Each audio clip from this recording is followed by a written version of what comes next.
Salam Bapak Ibu dan saudara terkasih di dalam nama Tuhan Yesus.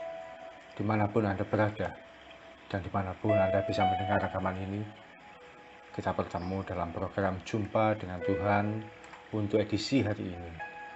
Sebagai dasar kebenaran firman Tuhan, saya akan bacakan dari 1 Samuel 17 ayat 28. Firman Tuhan mengatakan, ketika Eliab, kakaknya yang tertua, mendengar perkataan Daud kepada orang-orang itu, bangkitlah amarah Eliab kepada Daud sambil berkata, "Mengapa engkau datang?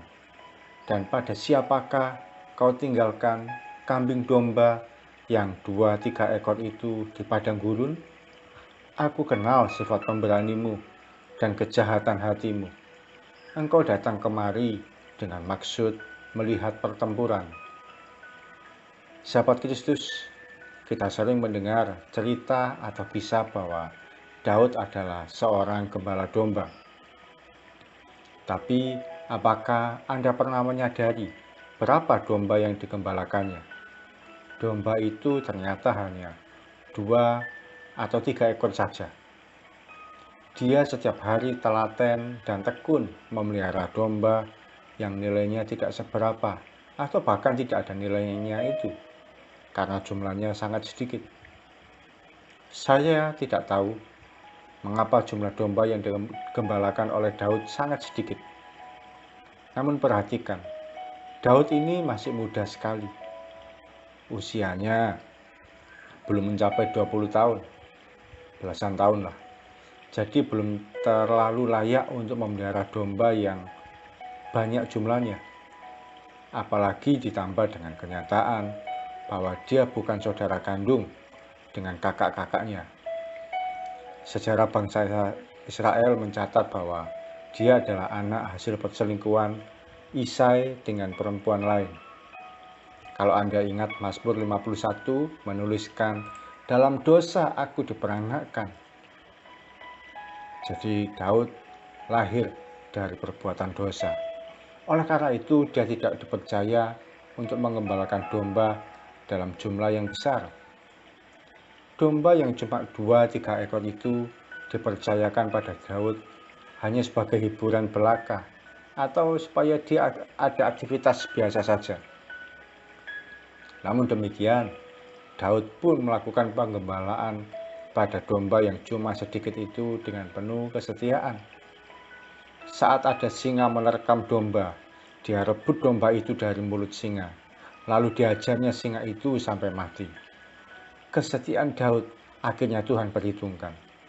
Mulai dari jumlah domba yang 2-3 ekor, Tuhan percayakan untuk dia memimpin 600 orang yang siap berperang bersama-sama dengan dia.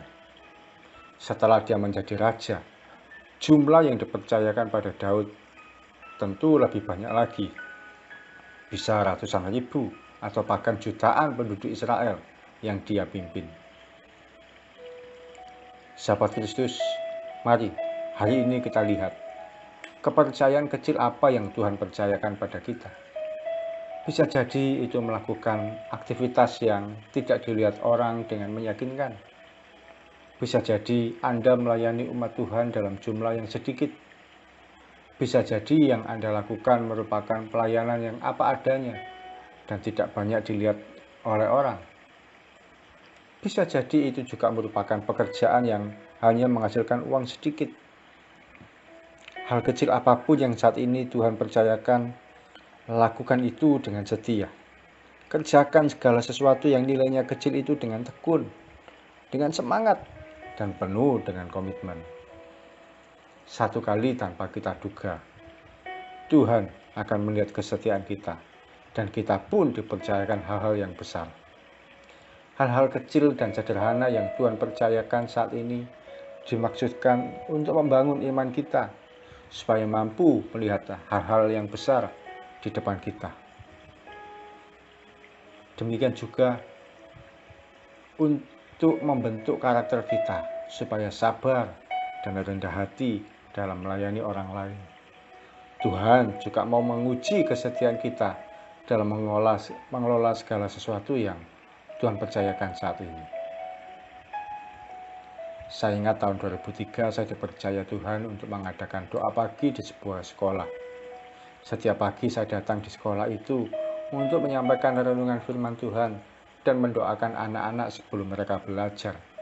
Saya berangkat dari rumah naik sepeda angin jam 6 atau paling lambat jam 6:15 karena saya harus mengumpulkan anak-anak itu jam 6.30 dan doa pagi harus selesai sebelum jam 6.45 karena jam 6.45 bel masuk sudah berbunyi.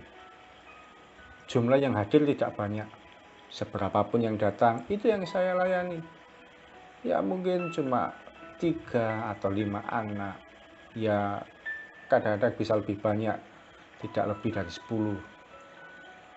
Saya sampaikan firman Tuhan, saya mendoakan mereka, anak-anak SMA itu sebelum mereka menerima pelajaran.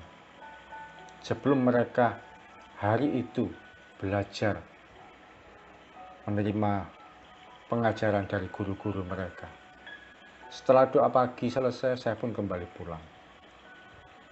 Hari ini, kira-kira 19 tahun kemudian, saya masih setia melayani doa pagi dalam kapasitas jumlah yang lebih besar dan lebih luas jangkauannya.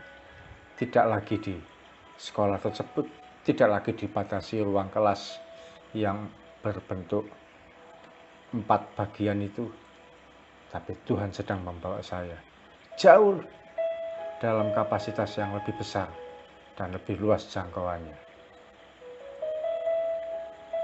Jangan pernah meremehkan hal-hal kecil yang Tuhan percayakan. Kerjakan dengan setia. Tuhan akan melipat gandakan berkat bagi kita tanpa pernah kita duga dan tanpa pernah kita perkirakan. Mari kita datang pada Tuhan. Tuhan Yesus, terima kasih untuk firman-Mu yang mengajarkan supaya kami setia ya Tuhan dalam perkara kecil apapun itu, mungkin itu berupa pelayanan dalam jumlah yang sedikit atau pekerjaan yang uangnya itu nominalnya tidak banyak, atau pekerjaan yang tidak dilihat oleh banyak orang yang kelihatannya remeh, atau apapun juga ya Tuhan.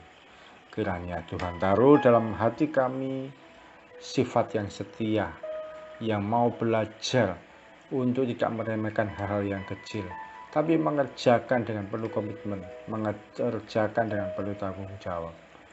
Kami percaya Tuhan, saatnya nanti Tuhan akan melihat apa yang kami lakukan dan Tuhan akan menambahkan kepercayaan pada kami lebih dan lebih lagi.